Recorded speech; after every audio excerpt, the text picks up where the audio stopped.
नमस्कार, मैं हूं संध्या आंचल और आप देख रहे हैं तुरंत न्यूज। चलिए चलते हैं बड़ी खबरों की ओर। बड़ी खबरें sponsored by child progressive school Asnabad Jhumritelaiya Koderma. Elon Musk की कंपनी एक्स कॉर्प ने कर्नाटक हाईकोर्ट में भारत सरकार के खिलाफ याचिका दायर की है। उन्होंने भारत सरकार के आईटी अधिनियम पर सवाल उठाए हैं। कंपनी का कहना है कि यह नियम एक गैर कानूनी और अनियमित सेंसरशिप सिस्टम बनाता है, जिसके तहत कंटेंट को ब्लॉक कर प्लेटफॉर्म के संचालन को प्रभावित किया जा रहा है। न्यूज एजेंसी पीटीआई की रिपोर्ट के मुताबिक कंपनी ने कहा है कि कंटेंट हटाने के लिए लिखित में कारण बताना आवश्यक है और फैसला लेने से पहले उचित सुनवाई की व्यवस्था करनी होती है। इसे कानूनी रूप से चुनौती देने का अधिकार भी होना चाहिए। सोशल मीडिया प्लेटफॉर्म एक्स ने कहा है कि भारत सरकार ने इन सब में से किसी भी नियम का इस्तेमाल नहीं किया है। झारखंड के गढ़वा के युवक रवि कुमार का शव गुरुवार को उनके गृहनगर पहुंच चुका है।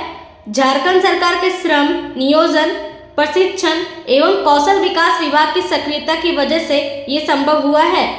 कुछ दिन पहले ही ईस्टा कंपनी में कार्यरत मजदूर की मौत रूस में बीमारी की वजह से हो गई थी, जिसके बाद मजदूर रवि कुमार के पिता सच्चिदानंद चौधरी ने विभाग द्वारा संचालित राज्य प्रवासी नियंत्रण कक्ष में अपने बेटे की मृत्यु को लेकर सूचना दी थी, जिसके बाद नियंत्रण कक्ष ने प्रोटेक्टर ऑफ एमिग्रेंट से संपर्क करते हुए भारतीय दूतावास मॉस्को के सेकंड सेक्रेटरी से संपर्क स्थापित किया। इसके बाद कंपनी ने पार्थिव शरीर को स्वदेश भेजने की प्रक्रिया में तेजी लाई।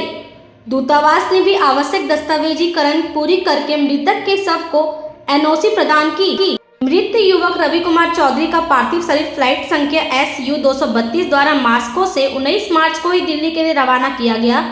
20 मार्च को उनका शव दिल्ली पहुंच गया। दोस्तों, अभी शादियों का सीजन चल रहा है और कुछ लोग मुझसे झुमरीतिला में pocket friendly banquet and hotels के बारे में पूछे थे। तो चलिए आज मैं आपको बताता हूँ इस बैंक्वेट हॉल के बारे में, जिसका नाम है सगुन बैंक्वेट एंड होटल। यहाँ आप किसी भी प्रकार के बुकिंग्स करवा सकते हो, जैसे कि wedding functions like reception, ring ceremony, marriage functions like haldi and mehndi, anniversary, birthday celebration, exhibitions, corporate events. आज गुरुवार को लोकसभा की कार्रवाई शुरू होते ही स्पीकर ओम बिरला कुछ विपक्षी सदस्यों से नाराज हो गए। उन्हें नसीहत देते हुए कहा कि सदन गरिमा और मर्यादा से चलता है। उन्होंने आगे कहा कि पिछले कुछ दिनों से सदस्य मर्यादा का पालन नहीं कर रहे हैं। आज द्रमुक के सदस्यों के टी-शर्ट पहनकर आने और नारेबाजी करने पर सदन की कार्यवाही 2 बार स्थगित की गई। द्रमुक के सदस्य परिसीमन विषय पर नारे लिखी हुई टी-शर्ट पहनकर सदन में पहुंचे थे। तमिलनाडु की सत्तारूढ़ पार्टी की मांग है कि जनसंख्या के आधार पर परिसीमन नहीं होना चाहिए, क्योंकि इससे उन प्रदेशों को लोकसभा सीटों के संदर्भ में नुकसान होगा जिन्होंने प्रभावी ढंग से जनसंख्या नियंत्रण किया है।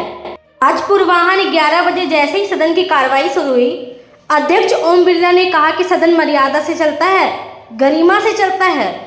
सभी सदस्यों को नियमों का पालन करना होता है।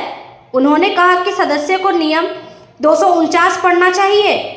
उन्हें अपना व्यवहार और आचरण अच्छा रखना चाहिए। श्री बिरला ने कहा कि विपक्षी सदस्य नारे लगाएंगे, टी-शर्ट पहनकर सदन में आएंगे, यह ठीक नहीं है। उन्होंने कहा कि सदन नियमों का पालन करने से चलेगा, प्रतिष्ठा से चलेगा, चाहे कोई भी हो, सभी को सदन की मर्यादा का पालन करना पड़ेगा। इसके बाद उन्होंने आदेश दिया कि टी-शर्ट पहने विपक्षी सदस्य सदन से बाहर चले जाए, तभी कार्यवाही चलाएंगे। इस क्रम में अध्यक्ष ने कहा कि विपक्षी सदस्य सदन की कार्रवाई चलाना नहीं चाहते हैं। यह कहते हुए उन्होंने सदन की कार्रवाई दोपहर 12 बजे तक के लिए स्थगित कर दी। यूपीएससी की ओर से आरटी परीक्षा 23 मार्च 2025 को आयोजित की जाएगी। परीक्षा से एक दिन पहले रांची बंद का आह्वान किया गया है। इस कारण रांची में 22 मार्च की रात 12 बजे तक कोई गाड़ी सड़कों पर दिखाई नहीं देगी। ऐसे में परीक्षार्थियों को परीक्षा केंद्र पर पहुंचने में परेशानियों का सामना करना पड़ सकता है।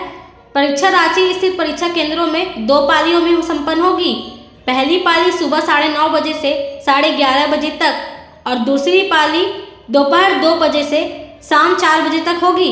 ऐसे में इन परीक्षाओं में शामिल होने वाले परीक्षार्थियों को समस्या का सामना करना पड़ सकता है। कदाचार मुक्त और शांतिपूर्ण ढंग से परीक्षा संपन्न कराने के लिए पुलिस पदाधिकारियों की प्रतिनियुक्ति की गई है।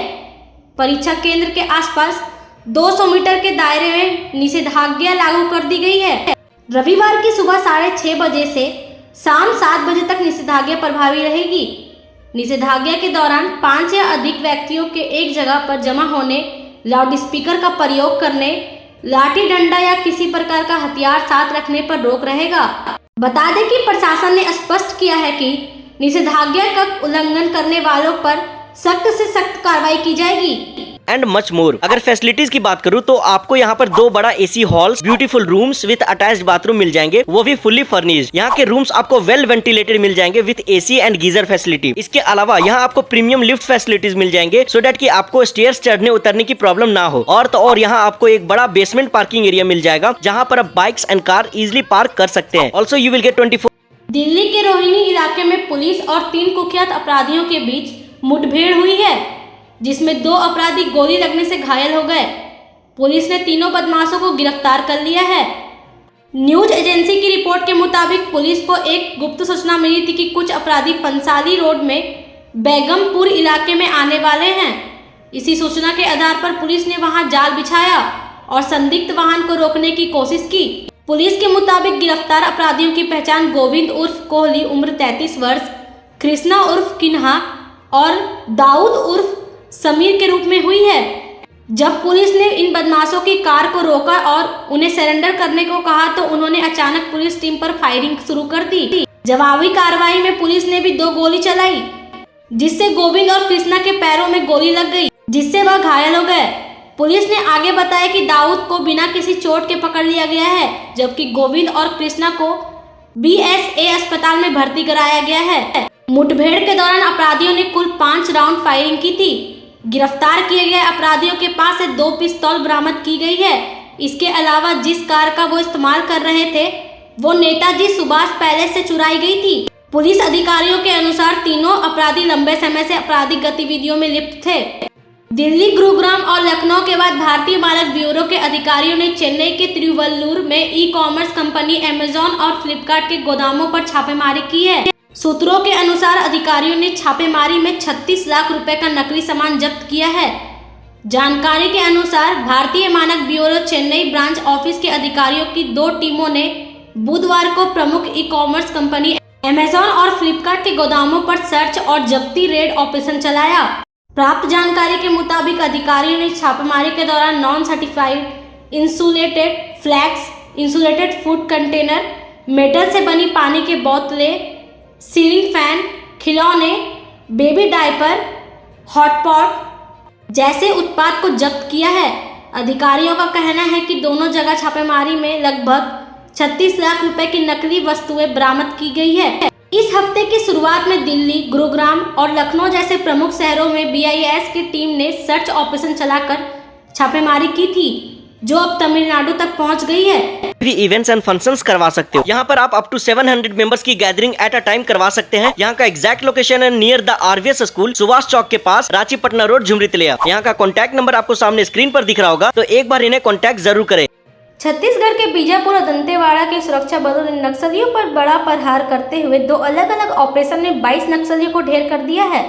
इस कार्रवाई के दौरान एक जवान भी शहीद हो गए हैं। अधिकारियों ने बताया कि गुरुवार सुबह सुरक्षा बलों की टीम बीजापुर और दंतेवाड़ा के सरहदी में थाना गंगालूर इलाके में नक्सली विरोध ऑपरेशन पर निकली थी। इसी दौरान सुरक्षा बलों और नक्सलियों के बीच मुठभेड़ हो गई। इस दौरान सुरक्षा बल की टीम ने 2 अलग अलग ऑपरेशन में 22 नक्सलियों को ढेर कर दिया है। बीजापुर में 18 तो कांकेर में 4 नक्सली मारे गए हैं। वहीं मुठभेड़ में बीजापुर DRG के एक जवान भी शहीद हो गए हैं।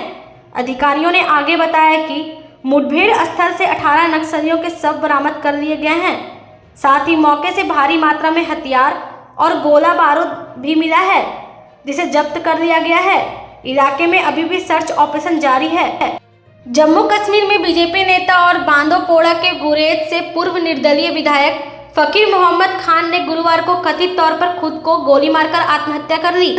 फकीर मोहम्मद खान कश्मीर में भाजपा के एकमात्र उम्मीदवार थे, जो हाल ही में हुए जम्मू कश्मीर विधानसभा चुनाव में सबसे कम मतों के अंतर से चुनाव हारे थे। फकीर मोहम्मद खान ने श्रीनगर के तुलसीबाग स्थित अपने सरकारी आवास पर खुद को गोली मार ली। भाजपा प्रवक्ता अल्ताफ ठाकुर ने घटना की पुष्टि करते हुए कहा कि पूर्व विधायक की मौत आत्महत्या के कारण हुई है। खान ने यह कदम क्यों उठाया, इसका तत्काल पता नहीं चल पाया है। बता दें कि 1996 में जम्मू कश्मीर विधानसभा के लिए निर्दलीय उम्मीदवार के रूप में चुने गए खान 2020 में भाजपा में शामिल हुए थे। अभी के लिए इतना ही, फिर मिलेंगे बड़ी खबरों के साथ, तब तक के लिए नमस्कार।